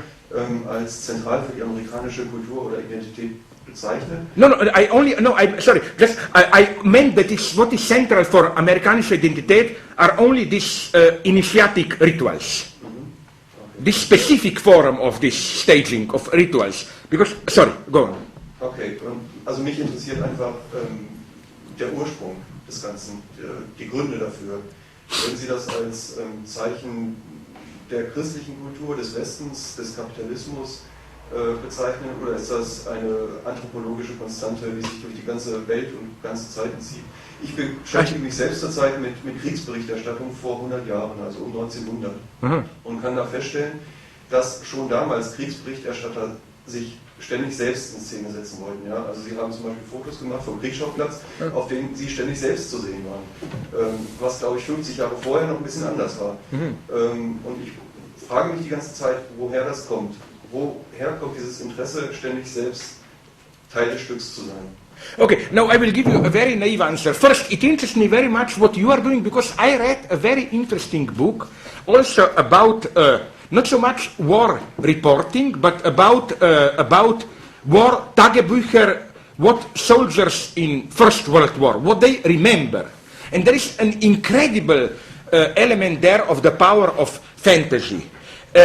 You know this scene that we all remember from Ernst Jünger, blah, blah, blah, this, as it were, authentic encounter where you meet the enemy, face-to-face exchange of looks, and then the standard scene is with bayonet, you hit him, you throw. The mystery is that although it can be proven, so the book claims, statistically that only maximum 0.5% of the soldiers effectively experience this situation, 40% remember it. This is a nice example of this false memory syndrome and so on. The interesting point is what? Because one would have thought that this would have been the most horrible thing, that you would prefer the war to be anonymous, that the most horrible thing would be face-to-face encounter. No, but there is something absolutely fascinating in it which drives people even to imagine even if they did not beat it. But to answer your fundamental question, I would say like this in very naive terms. There is a certain self-staging for the impossible gaze structure, which I think quite naively is an, okay, to use this unfortunate, almost politically incorrect term, an anthropological constant. But the modalities of it, why this, why that, how does it work, are, I think, very, very specific. And I think that the reason that these initiatic rituals are so important in the United States, I don't have a good answer, but I think that it has something to do precisely with the fact, the fundamental paradox of the United States, which is, on the one hand, the most secular state, secular in the sense that they are fanatical about this, how the state should not be infected by religion, you know, all this stuff, you shouldn't have religious and so on, or this, how to put it, to keep religion private, but nonetheless, at the same time, they are the most religious nation. Everybody knows this, that, for example, the United States are the only Western nation where even now, basically, if you publicly say, I'm an atheist, your political career is over. It's not, it's easier to say, I read now an analysis where a guy claims that although it's still problematic to be gay, but you can make it at least to the level of the governor. It's much less subversive to say, I am gay publicly, than to say publicly, it doesn't matter what you say privately, publicly, than to say I'm an atheist. But I know this is this old how. So again, on the other side, precisely because they don't have a state religion and so on, this is the big difference. As statistics, the usual rate in the West is about 30-40% people are religious. And even there, you know, it's a big question, what do they mean by it? For example, a friend of mine recently analyzed closely the church's claim that we Slovenes are a Catholic nation. Okay, the church's claim was that 60-70% of Slovenes, if you ask them abstractly, are you a Catholic, they would say yes. But then my friend simply went further with the inquiry and asked them just additional questions which are nothing but the most elementary explications of Catholic faith. Like he asked them, do you believe that 2000 years ago a man was walking around Palestine who was the Son of God? 5% believe in that. So, you know, it's a question then what do they really mean by being Christian and so on? But my point, my point is that this paradox of the United States, again, no public religion, but this role of religion as a kind of ersatz community, precisely because America being the melting pot, blah, blah, blah, doesn't have this stronger European nation-state identity, and which is why they invest so much more into these initiatic rituals to become member of these smaller communities. I think vaguely that it has something to do with the specific American history. So I think, again, I didn't give you an answer. All I'm saying is that the answer to your question is the same as the answer to the specificity of the role of religion in United States. That's as far as I got. Because this is really I spoke with people in England and so on, in my country even. You have, for example, at university, you have rituals, but they are very modest ones. For example, you know, you have to drink 4 bottles of beer or whatever. I mean, you cannot compare them with how seriously this is taken and how much more cruel these rituals are in the United States. Es gibt noch 2 weitere Fragen. have a question about, so starting maybe from these pictures that You mean Abu Ghraib, the Iraq yeah, picture, yeah. That you also started by saying, yes, I was shocked and they're horrible, but, and now I'm entering the theoretical sphere and the analysis of the obscene. Yeah. And if I go on the first step, and I think at least in Germany there were a lot of reactions like that spoke of visceral reactions, of really kind of bodily repulsion. Yeah. And then I would like to ask you how the concept of repulsion maybe relates to that of obscenity, and what part then repulsion would play in the theatre of theory, and then what part it could play in the theatre of performance. The last two questions, I'm afraid they go beyond my horizon. No, they are, how should I put it, in Kantian terms, I can give you only a regulative, not a constitutive answer to the last two. But I would like to begin with what there, because when you mention, for me, my big Lacanian or psychoanalytic dogma is that repulsion always means it's too close to me. Like it's excess enjoyment. It must be an element of enjoyment. It's too intimate. Even generally, how do you call it, ekelhaft, disgust. Let's make a stupid experiment, mental only, which is disgusting, but it tells a lot. Let's say that I would have pulled out into this, like I'm swallowing my saliva all the time. Nothing disgusting, no problem. For you all. Okay, do a very simple, or not do it, imagine it. Because I think you cannot do it. Maybe you are a special pervert. Okay,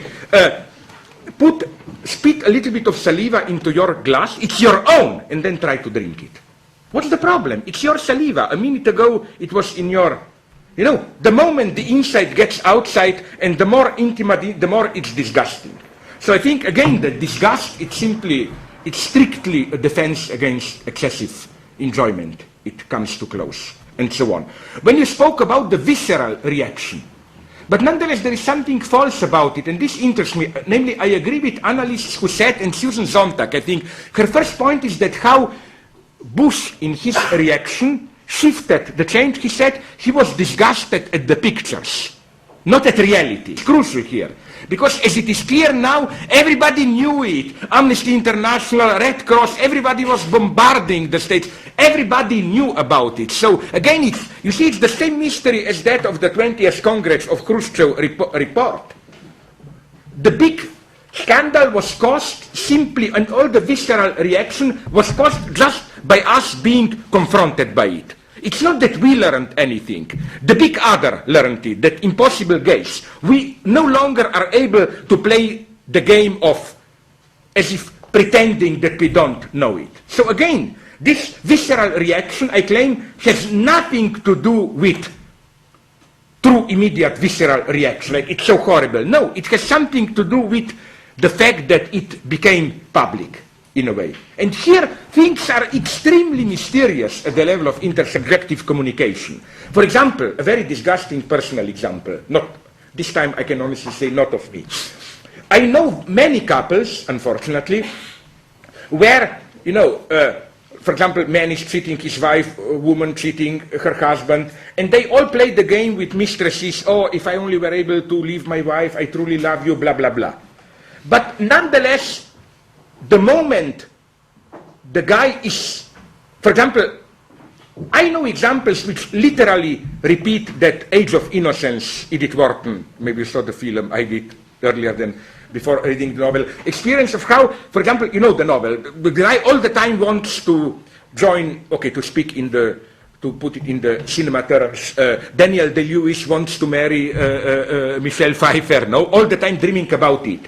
And then, finally, when his wife dies, when he is able to, just before meeting his mistress, free to marry her, he learns from his son that his wife knew all the time about his affair. And this ruins everything. There is something about something becoming publicly known, which is a very mysterious phenomenon, because nobody learned anything new, but nonetheless, everything changes. And I think that this visceral reaction has something to do with this. It's not immediately that we saw something horrible there and went shocked and so on. It's the awareness that this became, that this got, that this, in a way, that this got public. And, sorry. So then repulsion is basically part of your system of obscenity, or how you describe it. No, again, here I would, no, first, at the most elementary level, I claim, repulsion is a defense mechanism against excess of enjoyment. It's against the too much of enjoyment. For example, and it can be located at different levels. For example, maybe I'm a pervert here, a specific pervert, because, you know, when I feel, not at the level of immediate physical reality, but when I, personally, I'm quite personal here, where I feel the moment of repulsion, when somebody who is not truly a close friend of mine opens himself or herself too much to me, I don't want to know dirty details. Well, this is why it's traumatic for me to teach in the United States, and I don't know, because there is something about a psychiatrist in a professor. It happened to me every year that at least 2-3 students wanted to establish personal relation, not to seduce me or what sex, but basically for me to help them with advice, and they started telling me about their personal sexual traumas. I find this disgusting. I don't want to know about this. I don't find anything charming in somebody, and I'm even tempted to say, let's be quite frank, even a simple declaration of love, isn't there something disgusting in it? I mean, when somebody tells you, and you can feel this intensity, I love you passionately. Okay, a minute after you can be honored, blah, blah, blah, you return love, but isn't the first gut reaction always a kind of a shock? Isn't it horrible? Isn't it something terribly possessive, in the sense of you being possessed, to learn that you are such a terrible focus of another person's emotion? There is something disgusting in it, I claim. Which is why, I know this is a male chauvinist cliché, but I always deeply sympathize with those, probably it's just a male chauvinist dream, you know, the proverbial prostitutes who do it because they want to have sex, but just for money, that you don't get involved too much. That's, for me, repulsion at its most elementary, because even if you look how repulsion works, this is our everyday racism today. No, we are all today liberals, respect for the others, but on condition that the other remains a proper distance. No, which is, I think, why we like charity. No, the logic of charity is I pay you not to help you, but I pay you so that you stay there and don't come too close and so on. No, which is why I claim that, and now I'm not losing the thread. I'm answering your question.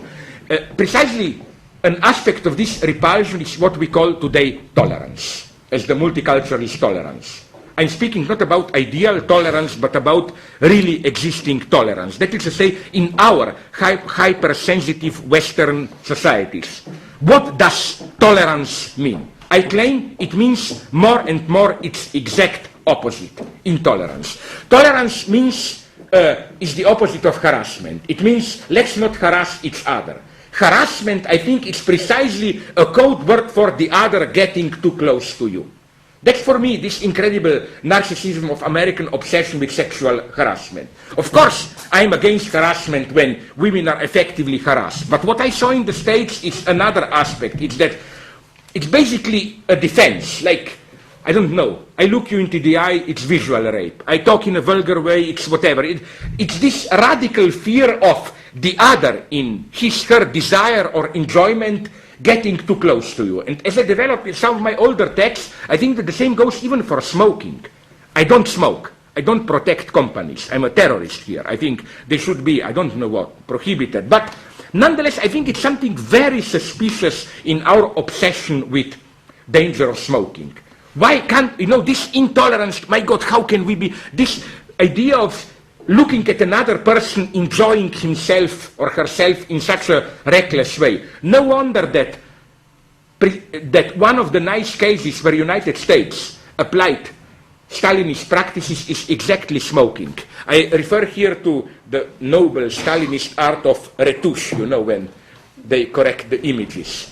I read this in an article by Christopher Hitchens, and he reproduced the images. You know, in the early 60s, U.S. Post Office put on the market a photo portrait of Jackson Pollock smoking with a cigarette. 15 years later, retouche, the cigarette disappeared. It's as if it's too much. It's too much, this intensity of enjoyment. And I think this is our fear today. Repulsion means, tolerance today means precisely, let's tolerate each other, that is to say, let's not harass each other with too proximity. Tolerance means let's tolerate each other, which means let's not harass each other, which means let's not come too close to each other. Which is why I think it's quite logical that the last point of politically correct madness in the United States, it's so crazy that you couldn't believe it, but it happened. In some radical community, there was a serious debate recently about, I know it's an excessive phenomenon, but I claim it's a symptomatic excess. Namely, the topic was the rights of necrophiliacs. The idea was, you know, all of us have specific rights. Aren't necrophiliacs deprived of their basic right? And then the proposal was that in the same way that some of us sign, you know, in the case that I die, my organs can blah, blah, blah, that what if some of us sign, if I, and still young, beautiful, let's say, not me, if I die, that my body can be given to a necrophiliac and so on. I think this is the perfect politically correct sex. The other is dead, nobody is harassed and so on. This is a politically correct dream scene. Nobody is harassed and so on. And I think here again, you have Kierkegaard was right when he wrote that for Christianity, the neighbor that you should love is a dead neighbor. The good neighbor is the dead neighbor. Read Works of Love by Kierkegaard. Literally, he has this formula. Oh, okay. Bitte. Okay, ja. Also damit kein Missverständnis da ist, ich schätze ja sehr diesen fabulatorischen Charakter Ihrer Vorträge. Aber jetzt kommen dann die schlechten Nachrichten, ja. Also diesmal ist mir wirklich nicht deutlich geworden, was es denn mit dem Titel, also mit der Neutralität des Betrachters auf sich hat. Vor allen Dingen sprechen Sie ja auch von einer bösartigen Malevolent, haben ja am Anfang auch von der Italien-Position des benevolenten Betrachters. Das sind beides eigentlich Epitheter in den Qualifikationen. Verträgt sich das ja irgendwie schlecht mit der Neutralität. Ist es vielleicht dann so, Sie sagten ja am Anfang auch, Wahrheit hat immer die Struktur einer Fiktion, dass der Titel irgendwie fiktional ist, denn Sie haben ja wunderbar vorgeführt, dass es eigentlich so eine Neutralität überhaupt nicht gibt, die Neutralität des Betrachters. Also weder im benevolenten noch im malevolenten Sinne. Und wenn man dann von dieser Qualifizierung sprechen sollte, dann müsste sich das dann ja auch auf den Gegenstand beziehen. Okay, no, okay. I will try to answer in a very precise, systematic way if it's not clear. Malevolent neutrality. Neutrality refers to what I tried to describe as this, the naive gaze. For example, in the case, let's go to Casablanca. Okay. Neutrality is this, I don't want to know anything about dirty thing. Neutrality is that gaze for which we maintain appearances. It is, I don't care what goes really on, appearances should be maintained that nothing happened between Ingrid Bergman and Humphrey Bogart. Malevolent is then all that projecting of dirty fantasies, imputing fantasies, and so on and so on. But when you said that there is no neutrality, yes, it is and it's not, but isn't the whole point that neutrality as such can be either benevolent or malevolent? Let me give you a simple example.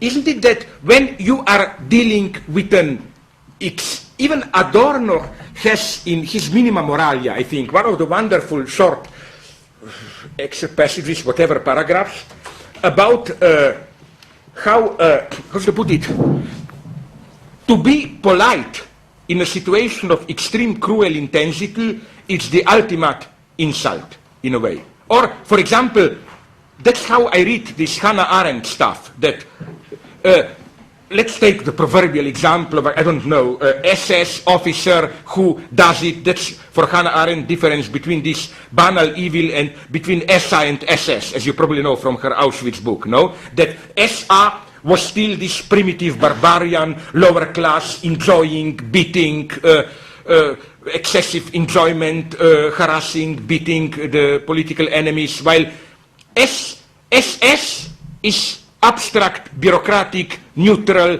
efficient. But this neutrality is evil as neutrality, precisely. And Hannah Arendt is quite right when it says that when you are organizing the killing of the Jews. In a way, it's ethically more horrible to do it in this neutral bureaucratic way than to do it with simple, brutal, anti-Semitic hatred. And the neutrality here was real. For example, I read now, there is a shocking data here.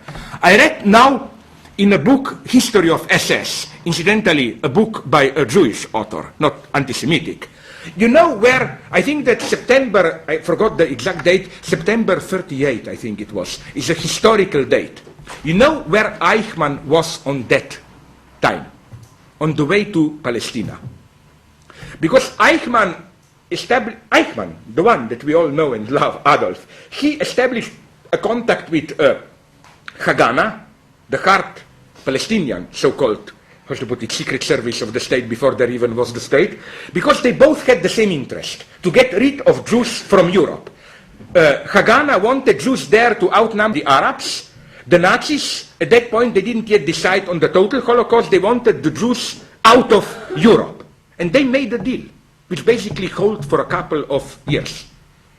So from that point on, the problem was that then, because of total contingent reasons, some railway strike, Eichmann was not able to go directly to Tel Aviv, and he went to Cairo, where he met with Haganah officers, and they basically made a deal. After that point, if the Jews promised, upon leaving Germany, that they will go to Palestine and not remain in Europe, it was much easier for them to emigrate. Why am I saying this? Because this means that Eichmann really was not moved by any passion. He took it as a bureaucratic task. The Jewish problem has to be solved. I go to Palestine, not a problem, make a deal, and so on and so on. This is what I meant, in a very naive way even, with malevolent neutrality. Or even another aspect would have been when it's about this objective cynicism of capital. I mean, there is a way to be neutral. For example, when you are confronting a cruel, terrible crime and treat it in a cold way as if this crime is just an ordinary phenomenon that you can observe it with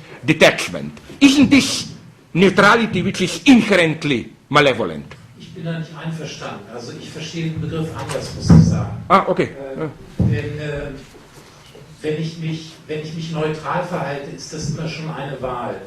Also okay. Ich bin vielleicht etwas naiv, aber ich dachte auch, in diesem Zusammenhang gilt es hier vielleicht zu unterscheiden, ob ich mich, weil das Thema hieß ja die Neutralität des Zuschauers, ob es jetzt darum geht, wie verhalte ich mich als Zuschauer gegenüber einem Artefakt, einem kulturellen Artefakt, ob das Theater ist, Bild, Musik, Film, von all dem haben Sie ja gesprochen. Oder wie verhalte ich mich jetzt als Betrachter gegenüber politischen Ereignissen?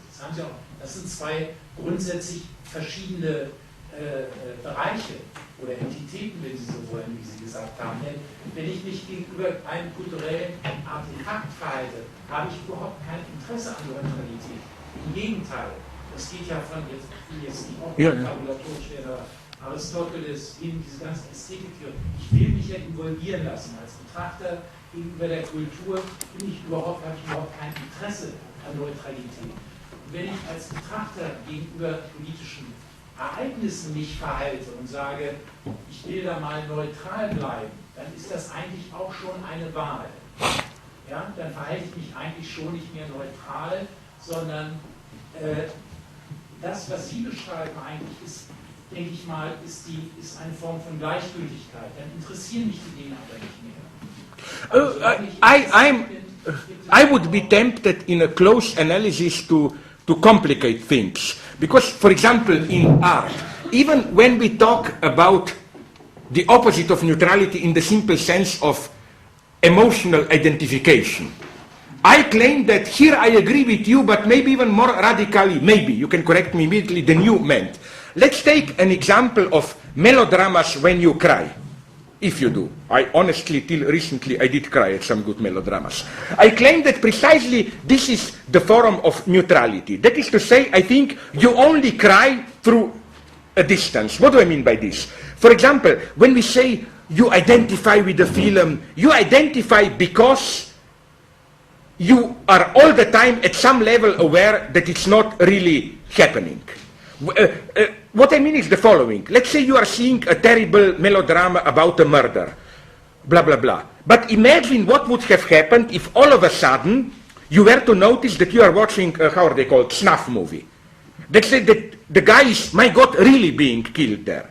Your identification would be undermined immediately. So it's obviously that precisely when you cry in the movie, blah, blah, you don't identify in the sense with psychological reality there. You identify with a certain fiction. And my radical thesis is that in real life we do the same. My radical thesis is that when you cry, that crying far from being identification. You know, it's like with children. My point is that emotions themselves, precisely those which may appear to be engaged emotions, can be at a more refined level a way of saying, I cry because I am already far away enough to be able to display an emotion, how should I put it? I'm only saying, and so, for example, when you said that there is no, that neutrality itself is a choice, yes, I deeply agree with it. I just, okay, now, of course, we would have to go through all this Kantian problematic of this, what's the precise term from Kritik der Urteilskraft, interessenlose, bitte? Yeah. My point is just a little bit more complex, that as it is always with this, I agree with Kant's definition, but I claim that the same holds for real life at a certain level. I claim that this minimum of theatricality, for me this minimum is, as you said, that you can identify against the background of certain neutrality of the spectator. I claim that a minimal structure of this is already at work in so-called real life. That in real life itself we never simply really identify. Now, again, I agree with now your immediate probably counter question, but nonetheless it's not the same and so on. Here I admit my limitation, and I will give you, and with this I will conclude, the precise answer. When you ask me about spectators, I don't know. When I spoke about malevolent neutrality, my point was not so much spectator as actors. What interests me is not are real spectators malevolently neutral, but in what way actors, even in real life, when they act as if they are acting for a fantasized malevolent neutral observer. That was my point. So I'm here very modest. I'm too stupid. I don't mean this in an way. I mean this honestly, because I'm tired of this role attributed to us philosophers. You know, whenever anything happens, a war, this, a new fashion, it's always, could you comment it? Well, there are things that I don't know anything about it. One of these things is spectators and so on in theater, no? What I only wanted to assert, to give you two sentences, condensation, resume, synopsis, whatever, abstract of my talk, that there is a certain elementary structure of acting for a fantasized gaze, which I think is not only something which defines theater, but something which allows us to understand everyday life phenomena, which is crucial for understanding the way we act in real life. It was a very modest thesis about a certain theatricality at work in, let's call it, real life. I'm very modest. I'm more modest than it may appear. Would you say, in your way of reading films and theater and concerning the concept, that every mainstream product, I know this is a difficult term, every mainstream film produces subversive elements? Yes, but it does, but they are part of the game.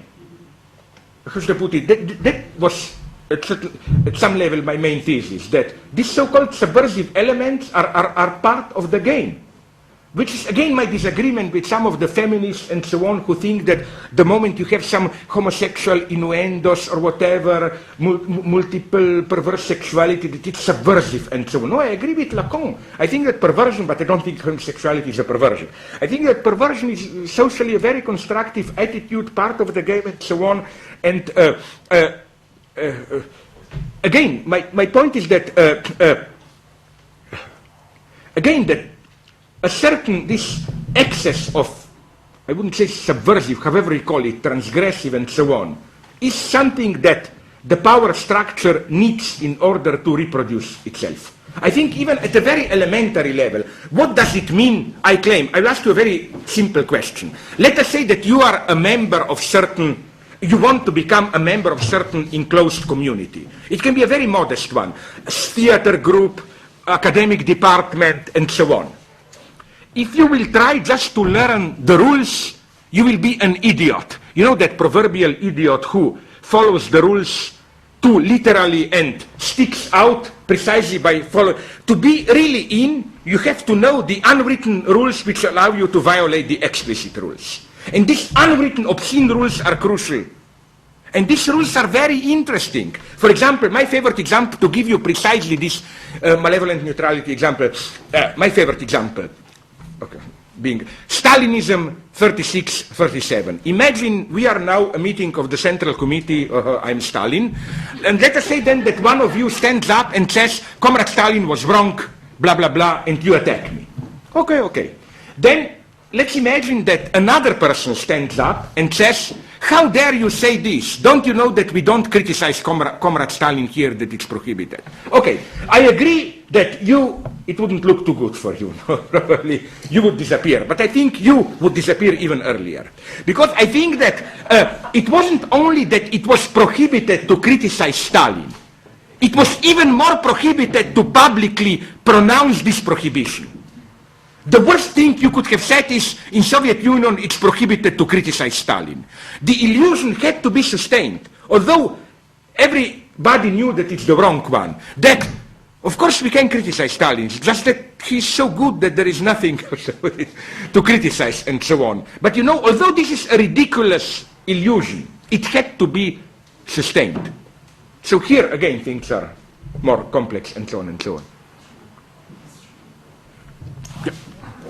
Okay, one short question which more or less ties in with the question of mainstream art, but about radical art, because, or non-mainstream or subversive, I mean explicitly subversive art, which leads me to the more, maybe, at least for me, very difficult question of where exactly is this gaze produced and reproduced. Does it happen somewhere in the interface between, let's say, the text, the work of art, the stage, performance, whatever, and the spectator? Or is it a function of the spectator, him or himself?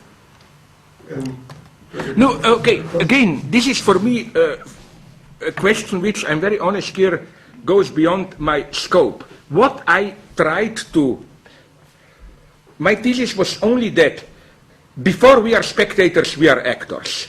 That there is not kind of a primitive balance where we can say we are simultaneously spectators and actors. It's not also that we are fundamentally voyeurs and then somebody risks and acts. No, we are fundamentally actors for an impossible gaze. And then in a secondary move ontological, the primordial situation is we are just acting.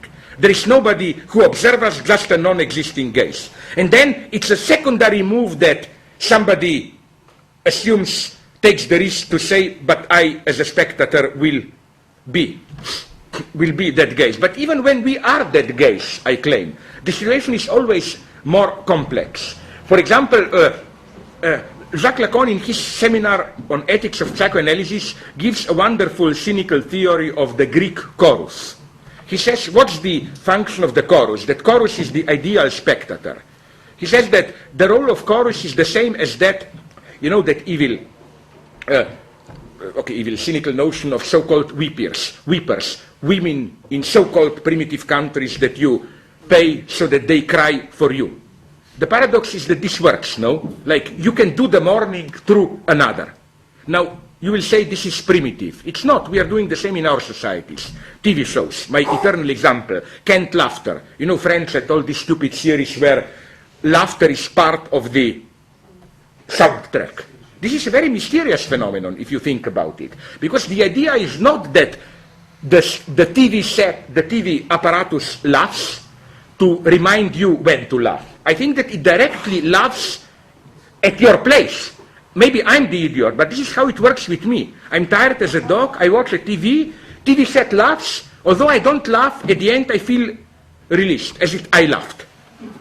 So, again, even here, even when we are spectators, I think we are always a kind of ersatz of an ideal non-existing spectator. I claim that the structure is the same, and Lacan's theory is that this is in a way the function of the chorus, and my friend Robert Faller, Austrian philosopher, developed this even in a very nice way, how this is how art shows, visual art, not theater, function more and more today. The curator is the ideal spectator. You know, you go, how does a modern Biennale exposition look? You cannot even see it all, blah, blah, blah, but you suppose that you are always an imperfect spectator, visitor. But you need the fiction that somebody really saw it all, and this is the curator. And that it's the same even with some films, and it would be interesting to read because I'm basically opposed to it, I must say honestly, namely Claude Lanzmann's Shoah. I claim that the whole film is based on this superego terrorizing idea. It's so long to make it sure that almost nobody saw all of it, so that it makes you a priori guilty. And maybe you saw it, but I spoke with people who wrote about it and admitted to me that they didn't see all of it, at least not in one installment.